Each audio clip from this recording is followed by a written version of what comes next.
So we have huge coalitions going on in Africa, major powers going to war in Europe, and then the continent of Asia, Eastern Asia specifically, is just insane. So I always like to take like a primitive look at the info addicts around turn 100. Things are going to obviously continue to drastically change. There's wars going on everywhere, but for now, let's look at who is the most. I mean, it really, things are going to change so much, so you can really just take this information with a grain of salt and expect it to change in the next 100 turns. But anyways, right now population, obviously India is at number 1. They actually might grab a city from Mongolia, unbelievably enough, so that is pretty surprising. We've got France second, Russia in third, Poland, and then the Congo facing a massive coalition though in Central Africa, so keep that in mind. We have crop yields. France, number 1, so they've got the most, which I'm surprised that America's not number 1. France is dominating that, which actually, you know what, America's probably number 1 in land area. Yes, they are. Just barely, though. So France must have a lot of tiles that they've been reaching out with their cultural border expansion and stuff like that. Manufactured goods, we have France. Then I believe this is, oh yeah, Colombia. Grand Colombia. I'm not sure why it's Grand Colombia. My historical knowledge of the Colombian region is definitely lacking, but let me know in the comment section. I'm sure somebody knows. But yes, GNP, Denmark's making the most amount of money, surprisingly enough. I guess they're in Central Europe, so they can, you know, send out caravans and cargo ships. The cargo ships are probably the big thing. I think they're really sending out cargo ships, maybe to the British. That's what I'm thinking. Land area, we check this. Military manpower. Okay, so of course the Zulu are number 1, but right now the Zulu are not going after the Congo, who most of Africa, everyone else in Africa is going after. They're going after the Ethiopians. Don't know how that's going to go for them because they've got to trek through a lot of jungle tiles to make it over towards Ethiopian territory. We've got Russia in second place, Spain in third, Persia in fourth, surprisingly, with Persia only having 3 cities, just settling that 3rd city, by the way. They've been at 2 for a while. Siam in 5th. The Ottomans doing quite well for themselves also. Canada and America pretty close. That war will eventually break out. Let's hope that the CSA, Confederate States of America, eventually start to settle so that they can become a bigger power in the continent as well. What else do we have? We have happiness, technologies. We already pretty much just checked on technologies. Number 1 in terms of cities, we have France with 5. That's right, France has 5 because they just took over Munich. That was formerly a part of the Italian Empire. But yes, America with 5. And those are the big breakouts, expansionists at the moment. Wonders, who has the most wonders? 2 for Ethiopia, and that is all what really matters. Trade routes, let's see. United Kingdom has 3 trade routes already. Australia has to be trading with themselves since they can't trade with anybody else. And with Carthage, Siam. I don't know where Denmark's making all this money from. If it's not from trade routes, then where is it? I don't know. Anyways, like I said in the intro, there are 3 major sources of conflicts going on in 3 different regions all around the world. We've got Poland versus Denmark, France versus Italy, as well as the massive, like I said, coalition that is breaking out inside of Central Africa. Congo and the Ashanti going at it. I think Carthage in the Congo. We've got the Zulu going after Ethiopia. Somebody else is going after I think Mali is going after Ethiopia. And actually, they might be able to take over that city right now. And then Eastern Asia is just, like I said, broken out into a complete continental war. And I hope that something starts to exchange hands here. I mean, we need to see something from this region, or else this is not going to be looking too good. Someone needs to grab some power without taking too long. Ooh, Carthage just went after Italy instead. They might be seeing weakness. Ooh, so France is looking good. If they can take over Hamburg, France is going to be looking like an extreme power, although Spain still has the opportunity to settle a whole bunch and to really grab a lot of power from Iberia and southern France. So it's not over just yet. So Carthage decided to peace out with Egypt. Carthage is looking good, grabbing Thebes, and if they ever settle another coastal city, they'll be even better. That's right, Arabia decided to go after Egypt as well. So they might take over Memphis with all of these units. They're going to lose a lot of units, though, if they're going to embark like that. They will lose a lot, but we'll see. The Ottomans going after the Congo. Love that the Ottomans have a big military. I mean, that's a good start for them, but they need a bit more. And bam. Okay, so the Ashanti did, in fact, manage to take over the Congo city, one Congo city. They might take over even more. They already have a pretty good infrastructure built up with these roads, and they could definitely go to the Congo capital. Without the support of the Zulu, though, it'll be a little bit tough. The Zulu have their MPs. Oh, man. So this is when the Zulu AI start to really dominate. And the Ethiopians are probably going to lose this city. We've got India and Egypt joining up against Mussolini of Italy. And wow, yes, somehow Siam going to Italy too, going after Italy. Somehow India, in fact, took over Mongolian city. This is the first time we've ever seen. I think that's a really drastic statement, but in an AI-only true start location, and Mali did take over the Ethiopian city around their territory, this is the first time I think we've ever seen Mongolia in a true start location. That's the key AI-only battle where they've lost the city. Mongolia doesn't lose cities, so that's incredible to see. They'll be fine, but Mongolia is down to just 2 cities, which is shocking, extremely shocking. I think that they'll grab more, and they'll probably go after China or something at some point. So Catherine and Isabella pieced out, and boom. So Berlin has been captured by Poland now. So I think, and I don't think there's going to be much more than that. They still have pretty close armies. France might be stuck. If France takes over Hamburg, that will be the final death blow to Italy. I don't think they'll ever recover from that, and France will automatically become the European power. But if they don't take over Hamburg, it's still somewhat up in the air. Ooh, but Carthage is sending a massive force to Rome. A pretty big force. They have built stuff in the Mediterranean, but so have the Ottomans. The Ottomans might play an interesting role in this. It's turn 113. Oh my goodness, and all those unique units are going to start to attack. Melee attack their capital. That is not good. That is really, really not good. I actually wouldn't be surprised if we see the Ottomans need to go to war against Milan. At this rate, with Rome on the edge of a knife to fall, as well as Hamburg is really close to falling, this is when the Ottomans pick up that strength and move into Europe. That's what they have to do. France took over Hamburg, and we have Arabia taking over Memphis. So Arabia now crossing in, and now they're going to be playing a much bigger role in captured by the Congo. Oh, they captured it back. The Ashanti got their city taken back, or I guess the Congo captured their city back.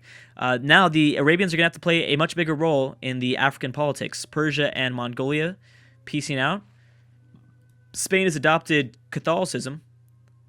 Is there anything else? Carthage might not have that much luck taking over Rome, but yes, I think that it's safe to say, Denmark now took back Berlin. It is safe to say, though, that France is going to play the big European role. And again, Germany, I know that a lot of cities are at 3 cities. A lot of civs are at 3 cities. But if in order for Great Britain to have an impact on continental Europe, they've got to rebuild their military. They've got to build more. They've got to send them all towards Leeds, as well as they've got to continue to colonize, man. They could easily get 2 more cities. Easily get 2 more cities. We have Arabia and Ethiopia. And Persia and Arabia. Ooh, that might pose a threat. Bam, Italy has lost their capital of Rome, and Carthage now plays an interesting role in continental Europe as well. So we'll see if the Ottomans decide to go up against Milan, as Italy probably loses these last 3 to 4 units. They'll probably lose 3 to 4 units, I'm guessing. Maybe. It really depends. Arabia might get kicked out instantly from Africa, from Eastern Africa, by the Ethiopians. I think it would be likely. Persia might. I think that they'll probably try to go back to Mecca, defend, because Persia is going to send a massive force over. Mongolia going after the Polynesians. Someone was very dangerously close. Berlin has been taken back by Poland once again. Someone was dangerously close to taking over Shanghai. I think it was Korea, right? They might take it over still. Nah, I don't know. They need a boat or two to melee attack Shanghai. Now, Tonga has been really well defended. Look at this. With all of their... these are their unique units. I know that they're replacements for the warrior unit, but still... pretty good stuff. I don't think they get that big of bonuses, right? 10% bonus for open terrain fighting or something like that. Japan and Polynesia. Why Japan and Polynesia? This actually might cause Japan to maybe get to the New World this time around, because they will see Samoa, and that won't be, I don't think, too difficult of a city to take. Polynesia is going to have a tough time in this campaign because they're so expansive. They decided to play more expansive than I think I initially thought. Indonesia settled their first... their second city. Their second city. Is that everything? Arabia's held on to Memphis so far. I don't know for how much longer, though. The Zulu getting closer and closer to Ethiopian territory. We've got a peace deal between India and Mongolia and China and Mongolia. Nothing has gone on. No cities have still exchanged hands in Eastern Asia. Incredible. I can't believe we're seeing this right now. Just pure insanity. Is Persia going after Arabia? Somewhat. A little bit here. And Italy is just sending everyone back. I don't know what Catherine is doing with these forces still in Polish territory. I think Rome is done now. I think that France is done with Italy. I don't think they'll be going after Milan. The only ones that would go after them are the Ottomans. Let's hope that they do. Well, I'm hoping that they do because I'm rooting for the Ottomans, but I'm not really rooting for them. That was just my pick. And honestly, it's been a really long time since I picked right, and now I'm starting to get antsy. Just like everyone else is. There's some people that still haven't picked right. I think I picked right once, ever. But I'm starting to get antsy now. Cuba has settlers, and they're ready to go, but they've got to start to, they can't be like Great Britain and just sit there and do nothing. It's going to be a very, very interesting war building up in the North American continent. Luckily for the Confederate States, I think they're pretty distracted. Washington, and who's the leader of Canada? MacDonald's, the Great of Canada. Okay. I don't know. I guess my Canadian history is also pretty lacking. I'm not sure who MacDonald is, but luckily for the Confederate States, people are pretty distracted. Mexico isn't very aggressive either, so that really helps them. Let's think. It's possible that they might get their stuff together at some point. Mali looking a little bit better, but there's always going to be this kind of force with Morocco, this kind of rivalry with Morocco, since they decided to settle right there in between Morocco's two cities. Looks like we're going to have maybe a very, very powerful Carthage. And Persia is actually going after the Arabian Peninsula. They're going after Mecca.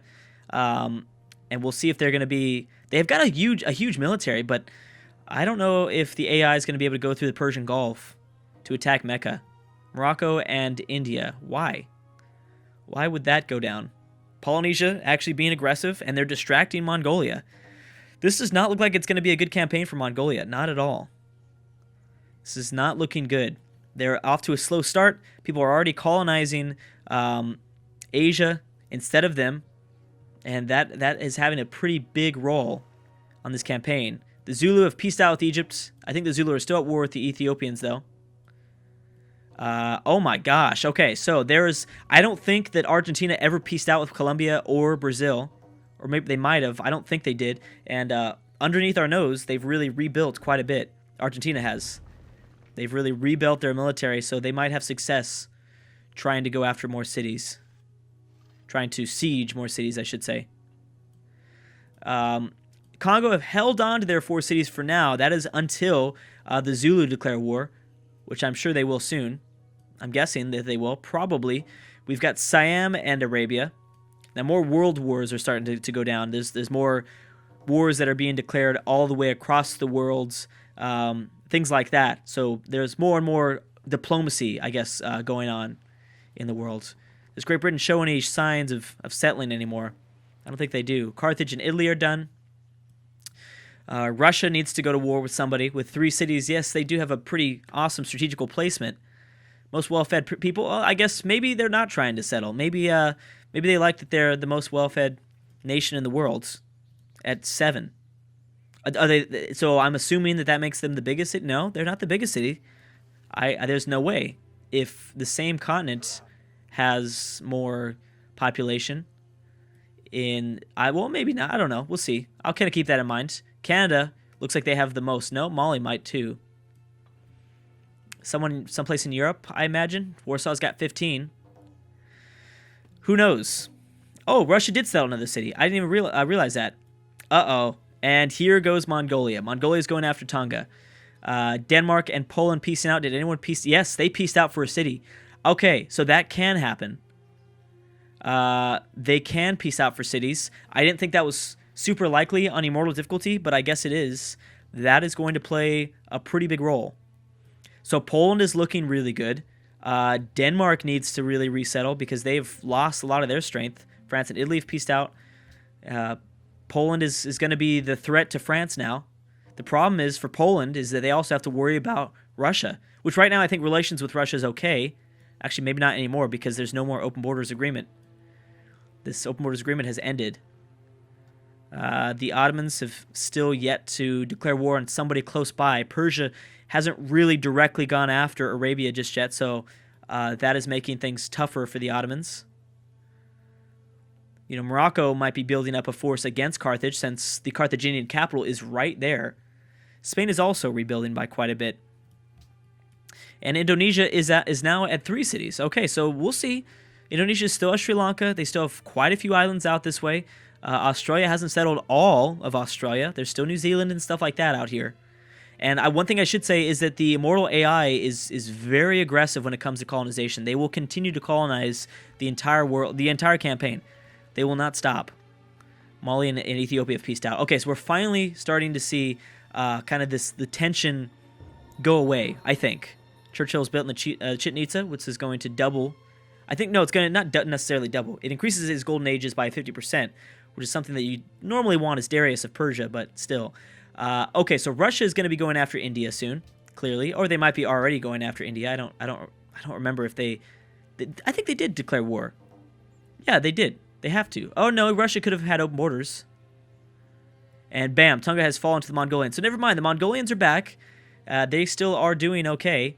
The thing is, though, while Mongolia has struggled to recapture and take cities and to take land, Siam has really rebuilt, and they've become a force to be reckoned with, I guess, in Southeast Asia. And they'll easily be able to take over some cities like the Champa, maybe Delhi. They'll have a really easy time, I think, doing that. Vietnam hasn't decided to settle any more further down south. We've got Spain and Morocco piecing out. So yes, we are finally starting to see kind of a slowdown. Maybe Argentina isn't at war with Colombia anymore. Maybe they're just at war with Brazil.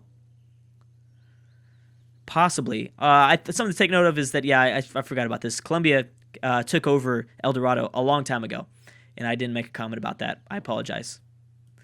I haven't discussed Mexico enough. Mexico could have posed a really big threat to both South and North America, but they've been really, really quiet with their colonization. I don't know why. At least they've colonized a little bit. It is only turn 130. I mean, I think I might be expecting a little bit too much out of some of these AIs. I understand that they're on Immortal difficulty, but it is still very early in the campaign. Oh, man, France is looking good. And, yeah, so Russia was at war with India, and India is trying to reinforce, but that might have been... We'll see. That might have been the deal breaker. Russia and Mongolia are already getting pretty close to each other in terms of their borders. Especially if India falls. This is actually very ironically close to the previous campaign where we saw Russia and Mongolia eat away at India, who decided to colonize north of the Himalayas last time too. Australia is still at 4 cities. And we have France building Notre Dame. Nothing else still, like I said, nothing. I'm always checking in on North America. Very surprised that no wars have broken out. I mean, this is going to be a huge, messy war. It doesn't look like America's too preoccupied with the Confederate States. And Colombia has yet to get off their island. I'm sorry, Cuba. Cuba's still yet to get off their island. There goes Brazil and Colombia. Okay, so that is when Brazil falls, I think, right there. But I'm going to stop right there, though, guys. Thank you so much for watching. We'll probably go over the religion in the next video. Lots and lots of things still going on. Lots of possible great powers still having a chance to uprise, but we'll see. Anyways, guys, thank you so much for watching, and I'll see you guys next time.